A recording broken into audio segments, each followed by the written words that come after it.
العالمین والعاقبۃ للمتقین والصلاة والسلام علی سید الانبیاء والمرسلین اما بعد۔ سیدنا ابو ہریرہ رضی اللہ تعالیٰ عنہ بیان کرتے ہیں، رسول اللہ صلی اللہ علیہ وسلم نے فرمایا، قیامت کے دن سب سے پہلے نماز کا حساب ہوگا، عقیدے کے بعد یعنی اگر وہ درست ہوئی تو وہ کامیاب ہوا، نماز اگر درست ہوئی تو وہ کامیاب ہوا اور نجات پا گیا، اگر وہ خراب ہوئی تو وہ ناکام ہوا اور خسارہ پانے والوں میں سے ہوگا۔ نماز کی درستگی رکوع، سجدہ، قیام، اطمینان کے ساتھ، سکون کے ساتھ، ہر ہڈی ہر موقع پر اپنی جگہ پر پہنچ جائے۔ ہمارے جو معاشرے میں نمازی نماز پڑھتے ہیں، آدھا سجدہ کرتے ہیں، آدھا رکوع کرتے ہیں، آدھا قیام کرتے ہیں، اتنا سا کھڑے ہوئے سیدھا سجدے میں چلے گئے۔ رسول اللہ صلی اللہ علیہ وسلم کے ایک صحابی نے نماز پڑھی، السلام علیکم کہا، آپ نے وعلیکم السلام، ارجع فصلی فإنک لم تصلی، جاؤ تم نے نماز ہی نہیں پڑھی۔ صحابی ہے، اب تو صدیاں گزر گئیں نماز پڑھتے پڑھتے، ہم تو کس دور میں۔ اس نے پھر نماز پڑھی، پھر سلام کیا، ارجع لوٹ جا فصلی، نماز پڑھ۔ انہیں نماز ہی نہیں پڑھی ہے کئی مرتبہ، 3 مرتبہ۔ آخر اس نے کہا نماز سکھلا دیجیے، فرمایا اطمینان اور سکون کے ساتھ سجدہ کر، قیام کر، قومہ کر، آرام سے نماز پڑھ، آرام سے نماز۔ ایک تو یہ معنی، اور ایک معنی نماز سنت کے مطابق۔ یاد رکھیے گا، صلو کما رأیتمونی اصلی او کما قال علیہ السلام۔ اگر سنت کے مطابق نماز نہیں، ٹکرے ہیں ساری کی ساری، یاد رکھیے۔ پیغمبر علیہ السلام نے ممبر کے اوپر چڑھ کر صحابہ کو نماز سکھلائی، نیچے اتر کر سجدے کیے، اتنا اہتمام کیا نماز سکھانے کا، اور آج کہتے ہیں جی تساں قبول کرنی، اساں رب قبول کرنی، جو مرضی پڑھن، بس اپنی اپنی نمازیں۔ نماز ایک ہی طریقہ، اور نماز خراب ہو گئی، پیغمبر نے فرما دیا خسارہ پانے والوں میں سے ہو جائے گا۔ اس لیے نماز کے بارے میں یہ کہنا کہ ہر طرح کی نماز ہے، جیسے مولوی طارق جمیل کہتے ہیں نبی کی ہر ادا اللہ نے محفوظ کر دی، کوئی ہاتھ باندھ کے پڑھتا ہے، کوئی کھول کے پڑھتا ہے، سارے سب کو راضی رکھنا۔ اگر اس کے فرضوں میں کچھ کمی ہوئی تو اللہ فرمائے گا میرے بندے کے نفل دیکھو۔ فرضوں میں کمی تو ہے ہماری، ہم کھڑے یہاں ہوتے ہیں مسجد میں اور سوچ رہے ہوتے ہیں گھر کے معاملات، بیوی بچوں کے معاملات، کاروبار کے معاملات، کہیں اور ہوتا ہے، سب کی یاد کرتے رہتے ہیں، منزل دیکھتے رہتے ہیں، قاری صاحب نے ڈانٹنا ہے، سہل سبق سب کی منزل نماز کے اندر ہی۔ رمضان المبارک میں امام جو ہوتا ہے، امام التراوی، وہ رکوع میں قرآن دہراتا رہتا ہے کہ غلطی لگ گئی، متشابہ لگ گیا ہے تو سجدے میں جا کے دہرا کے تو فٹافٹ کھڑا کر لیں، سیدھے ہو جائیں گے۔ سبحان اللہ، سبحان اللہ۔ فرضوں میں کمی تو ہے، یہ تو سچی بات ہے، فرضوں میں کمی تو ہے۔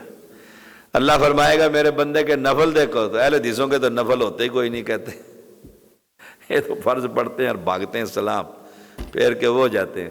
سنی ویسے بیچارے 17 رکعتیں پڑھتے ہیں عشاء کی، شالی مار بن کے وہ ویسے گئے، نہ نبی کی طریقے کی نماز، نہ سکون سے نماز، اور یہ فرض پڑھ کے کہتے ہیں اتنا ہی کافی ہے بس۔ اللہ فرمائے گا میرے بندے کے نفل دیکھو، نفل نفل، پھر ان نفلوں سے فرض کی کمی پوری کی جائے گی، اور اگر نفل ہی نہ ہوئے سوچئے گا ذرا. اسی طرح باقی اعمال کا حساب ہوگا. ابو داود 864 نمبر. فرمایا رسول اللہ صلی اللہ علیہ وسلم نے رات دن کی نماز دو رکھتے 4 رکعت سنت بھی 2 کر کے پڑھنی چاہیے، زیادہ ثواب ہے. لیکن ایک سلام سے ظہر کی 4 رکعت مسند احمد میں فرمایا جنت کی خوشخبری. یہ بھی حدیث، یہ بھی ایک ہی رکعت 4 رکھتے ہیں ایک سلام سے، یعنی آخری تشہد میں سلام پھیریں. باقی جو صحیح ثواب ہے ٹاپ کلاس، وہ ہر نفل کو ہر سنت کو 2 کر کے پڑھتے چلے جائیں. ابو داود 1295.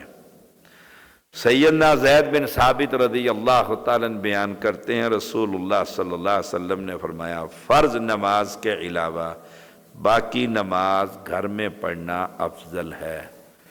فرض نماز کے علاوہ ہم تو فرض پڑھ لیتے ہیں دکان کے تھڑے پہ، اور وہاں حرم میں تو جو جہاں کھڑا ہے نا وہیں مصلی بچھا دیتا ہے، فٹ پاتھ کے اوپر ہی جانے کی ضرورت ہی نہیں ہے. کوئی یہاں کھڑا ہے وہاں سبحان اللہ، آگے عورتیں پیچھے مرد. گھر میں نماز صحیح بخاری 731. گھر میں نفل پڑھا کریں، گھر میں نفل پڑھا کریں. اپنے کمروں کے اندر نفل پڑھا کریں. قاری ضیاء سنتیں جا کے کمروں میں پڑھ لیں، لیکن سنتیں پڑھنے اس نیت سے چلے جاتے ہیں، آگے موبائل شریف نظر آ جاتا ہے، پھر اس کی تلاوت شروع ہو جاتی ہے، سنتے غائب ہو جاتی سبحان اللہ و بحمدہ. سیدنا عبداللہ بن سعد رضی اللہ تعالیٰ عنہ بیان کرتے ہیں میں نے رسول اللہ صلی اللہ علیہ وسلم سے پوچھا نفل نماز گھر میں یا مسجد میں کہاں افضل ہے؟ آپ صلی اللہ علیہ وسلم نے فرمایا کیا تم دیکھتے نہیں ہو میرا گھر مسجد کے کس قدر قریب ہے؟ دروازہ ہی کھلتا ہے نا مسجد میں، کس قدر قریب. اس کے باوجود فرائض نماز کے علاوہ مجھے گھر میں نماز پڑھنا زیادہ پسندیدہ ہے. سنتیں بھی گھر میں، وضو بھی گھر سے کر آؤ، پھر بقیہ سنتیں بھی گھر پڑھو. لیکن ہمارے لیے بڑا مشکل ہے، یہیں سے چلے جائیں گے سیدھا دکان پہ چلے جائیں گے، آفس میں چلے جائیں گے، کاروبار میں چلے جائیں گے، کسی اور وہ سنتیں ہی رہ جائیں گی، سنتیں بھی رہ جائیں گی. لیکن ٹاپ کلاس کام یہی ہے کہ نوافل جو ہیں سنتیں جو ہیں وہ گھر میں ادا کی جائیں. ابن ماجہ 1378 نمبر. نبی اکرم صلی اللہ علیہ وسلم نے فرمایا جب تم مسجد میں نماز پڑھو تو نماز کا کچھ حصہ اپنے گھروں میں پڑھو، اللہ اس نماز کے سبب گھر میں برکت دے دے گا. تعویذ اتنا بڑا لگایا ہوتا ہے گھر کے اندر، برکت نہیں ہو رہی. شاہ جی کماتے بڑے ہیں لیکن بس جیب خالی رہتی. تعویذ دے دو، مولوی نے تعویذ دے دیا اور دروازے کے اوپر چمکتا ہوا فریم کر کے لگا دی. اور میں اگر برکت لینی جا کے گھر میں نفل پڑھ کے گھر میں پھر جا کے پھر نفل گھر میں پڑھ. اللہ تعالیٰ کے سچے پیغمبر فرما رہے ہیں کاروبار چل جائے گا، برکتیں ہو جائیں گی، پریشانیاں دور ہو جائیں گی، رحمتیں نازل ہو جائیں گی. لیکن نہ، مولوی صاحب پیر صاحب کے پاس پہنچنا ہے. صحیح مسلم 778 نمبر. سیدنا عبداللہ بن عمر رضی اللہ تعالی عنہما بیان کرتے ہیں رسول اللہ صلی اللہ علیہ وسلم نے فرمایا اپنی نمازوں کا کچھ حصہ اپنے گھروں میں پڑھو، اپنے گھروں کو قبرستان نہ بناؤ. قبرستان میں نماز نہیں ہوتی، قبرستان میں نماز نہیں ہوتی. میں نے مسجد بنائی ہے، میں فوت ہو گیا ہوں، مسجد میں قبر بنا دیتے ہیں. شاہ جی کی قبر، جی بڑا متولی بڑا ولی اللہ، اور کونے میں مسجد قبر بنا دو.